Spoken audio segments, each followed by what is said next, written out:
আজকে ফরিদি ভাইয়ের জন্মদিন। আমি একবার বলতে চাই শুভ জন্মদিন ফরিদি ভাই। আর আজকের এই প্রকাশনা উৎসবে হুমায়ুন ফরিদিকে নিয়ে যে বইখানা প্রকাশিত হতে যাচ্ছে তার উপরে লেখা আছে সাধারণ এক অসাধারণ। আমি কালকে এই বইটার প্রচ্ছদটা দেখেছিলাম, তো দেখতে দেখতে ভাবছিলাম সাধারণ এক অসাধারণ কিংবা অসাধারণ এক সাধারণ সবই আসলে ফরিদি ভাইকে বলা যায়। একদল মানুষ যারা আমাদের অগ্রজ হুমায়ুন ফরিদির সাথে কাজ করেছেন, একদল মানুষ যারা আমাদের সমসাময়িক হুমায়ুন ফরিদির সাথে কাজ করেছেন, একদল মানুষ যারা আমাদের অনুজ হুমায়ুন ফরিদির সাথে কাজ করেছেন। এর বাইরেও অনেক অসংখ্য ভক্ত আছেন হুমায়ুন ফরিদির। এই বইটির যিনি সম্পাদনা করেছেন আহমেদ রেজাউর রহমান, আমি একবার একটু পড়ে দিতে চাই সম্পাদক মণ্ডলীর নাম: ফরিদুর রেজা সাগর, শাইখ সিরাজ, আফজাল হোসেন, আমিরুল ইসলাম। আপনাদের এই একটির পর একটি এই উদ্যোগ আমাকে ভীষণভাবে এবং আমাদেরকে ভীষণভাবে আনন্দিত করছে এবং উৎসাহিত করছে। আর প্রচ্ছদ করেছেন আফজাল হোসেন, যেটা তখন বারবার আলোচনায় আসছিল, এবং প্রকাশনা সমন্বয়ক হাবিবুল হুদা পিটু। এখানে দেবযানী লিখেছেন বাবাকে নিয়ে যে অভিনেতা হিসেবে বাবার ফিলোসফি খুব ইন্টারেস্টিং ছিল, অন্তত আমার কাছে। বিজ্ঞাপন, প্রোডাক্ট এন্ডোর্স করা নিয়ে তার ঘোরতর আপত্তি ছিল। সবসময় বলতেন, আমি অভিনেতা, ফোনের সিম বা লুঙ্গি বিক্রি করা আমার কাজ না। প্রচুর বিজ্ঞাপনের অফার তিনি ফিরিয়ে দিয়েছিলেন। বেশ বড় রকমের পারিশ্রমিকের কাজ ফিরিয়ে দেওয়ার মধ্যে এক ধরনের আমোদ যেমন পেতেন, কোথাও না কোথাও একটা অহংকার বোধও ছিল। এই শব্দটা আসলে হুমায়ুন ফরিদির জন্য যে কি পরিমাণ, মানে কি বলবো, প্রযোজ্য শব্দটা সুন্দর না, আর একটু সুন্দর শব্দ খুঁজছিলাম, যাই হোক। তো হুমায়ুন ফরিদির যে আত্মাভিমান কিংবা যে অহংকার বোধ, সেটা আসলে সত্যিকার অর্থে ভীষণ কি বলবো, ভীষণ বিরল একটি গুণ, এবং আমাদের সবার কাছে প্রচণ্ড ঈর্ষণীয় এবং অনুসরণীয় দুটোই ছিল। ক্লাস নিচ্ছেন নানান বিষয়ে, তো হুমায়ুন ফরিদি আসলেন ক্লাস নিতে এসে বললেন যে আমরা এরকম ঘর ভর্তি মঞ্চকর্মী নাগরিকের, বললেন যে বলো তো অভিনয় কেন করতে এসছো? তা আমরা এরকম লম্বা লম্বা বড় বড় লাইন, প্যারাগ্রাফ, নানান শব্দে ঠেসে ঠুসে বলার চেষ্টা করছি, হ্যান করেঙ্গা ত্যান করেঙ্গা টাইপের আর কি, এই করব সেই করব, হাতি ঘোড়া। ফরিদি ভাই একটা কথা তখন শিখিয়েছিলেন, যেটা সারা জীবন আসলে মাথার মধ্যে রয়ে গেছে। সেটা হচ্ছে, একটা সিম্পল কথা তোমরা কেউ বলতে পারলে না কেন অভিনয় করতে এসছো? ভালোবাসো তাই এসছো অভিনয় করতে। এই বিষয়টাকে ভালোবাসো, মানে তোমরা এটাকে ভালোবাসো বলেই তো তোমরা অভিনয় করতে এসছো। তাহলে এই ভালোবাসো, এই সিম্পল কথাটা তোমরা বলতে পারলে না? নতুন করে আবার চিন্তার উদয় হলো, নতুন করে আবার ভাবতে শুরু করলাম, ও তাই তো, ও আচ্ছা ভালোবাসি তাই তো এসছি। বাচ্চুমি বলছিলেন যে ফরিদি ভাই আজমা ছিল, ফরিদি ভাই ওই পরিমাণে আজমা নিয়ে কীভাবে একটার পর একটা সিগারেট খেতেন, ওরকম চেন স্মোকারের মতো, এটা একটা বিস্ময়কর ব্যাপার। আমার মার আজমা ছিল, আমার মা সিগারেটের গন্ধই সহ্য করতে পারতেন না। এবার ফরিদি ভাই কী করলেন, আমার মার সামনে বসে বললেন, খালাম্মা একটা সিগারেট খাই। মানে আমার মার ভয়ে আমার বাবা রাস্তায় গিয়ে সিগারেট খেত, আম্মা মাথা নেড়ে বললেন হ্যাঁ। ফরিদি ভাই সিগারেট ধরায় ফেললেন এবং খেয়ে নিলেন।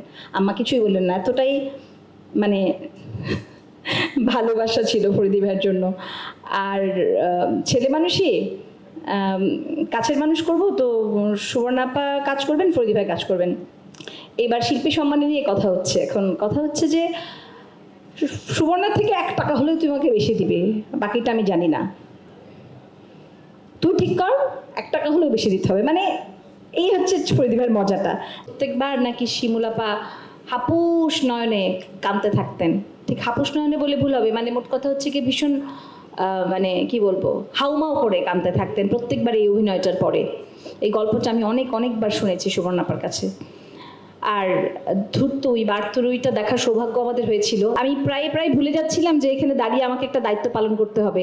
আমি প্রায় আপনাদের গল্পের মধ্যে ঢুকে যাচ্ছি, এবং গল্পের মধ্যে ঢুকে আমার যে কত কথা মনে পড়ছে।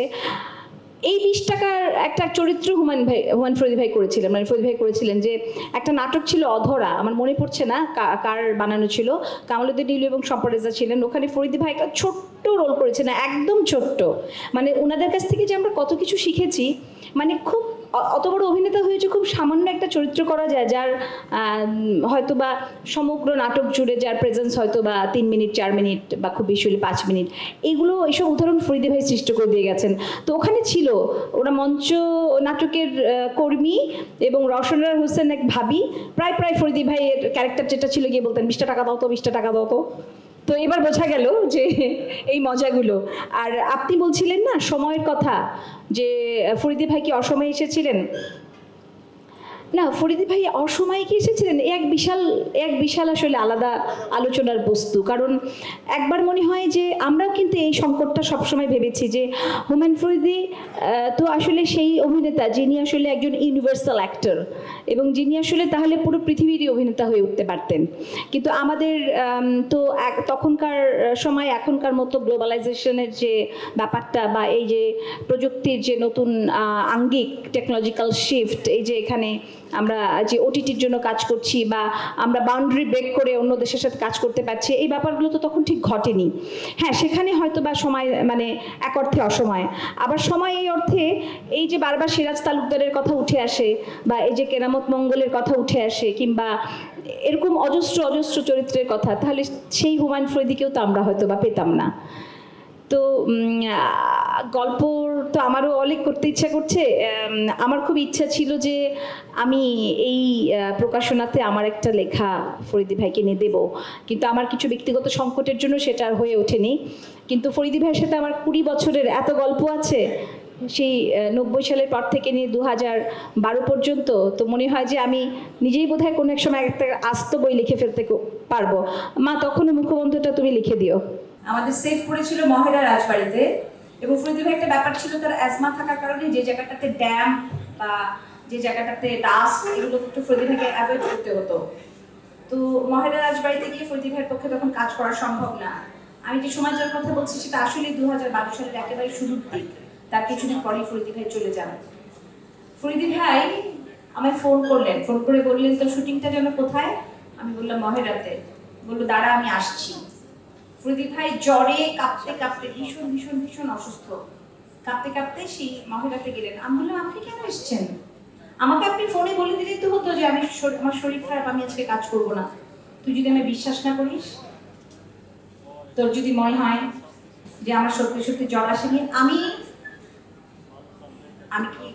ঠিক জানি না, মানে আমি এত স্তম্ভিত হয়ে গেছিলাম যে একটা মানুষ এতটা অসুস্থ শরীরে ঢাকা থেকে মহেরা গিয়ে উনি আমাকে বলছেন যে আমি তোর কাজটা করতে মানে পারলাম না, সেটা তোকে বলে গেলাম এখানে এসে।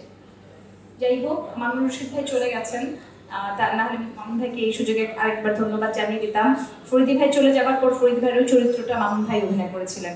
ফরিদী ভাইকে জিজ্ঞেস করা হয়েছিল যে আপনি চলচ্চিত্রে এলেন কিভাবে? ফরিদী ভাই বলেছিলেন স্কুটারে চড়ে। সেই স্কুটারে চড়ে সিনেমায় আসা মানুষটি পুরো সিনেমাকে জয় করলেন এমন ভাবে যে হুমায়ুন ফরিদী যে সময়টা চলচ্চিত্রে অভিনয় করেছেন সে সময়টায় উনি ছিলেন চলচ্চিত্রের মানে অভিনয়ের রাজা। আমরা যে কটা ছেলে মেয়ে অভিনয় করেছি ফরিদী ভাইয়ের কাছে, আমাদের কাছে ফরিদী ভাইয়ের জন্য খুব বিশেষ একটা জায়গা আছে সবসময়, যেটা হচ্ছে কি যে মানে আমরা হারিয়েছি ভীষণ রকমের একটা আশ্রয়ের জায়গা এবং প্রশ্রয়ের জায়গা। একটা সময় বাংলাদেশ টেলিভিশনে মনের মুকুরে নামে একটা অনুষ্ঠান হতো, সেখানে পুরনো নাটকগুলো আবার প্রচার করা হতো।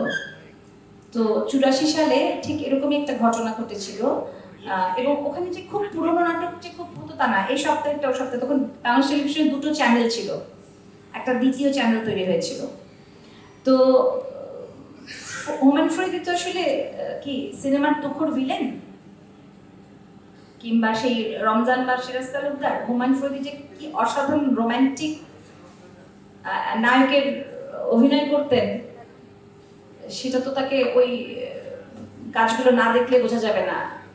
ইমদাদুল হক মিলনের ও রাধা ও কৃষ্ণ, সেখান থেকে হুমায়ুন ফরিদীর চরিত্র অলি,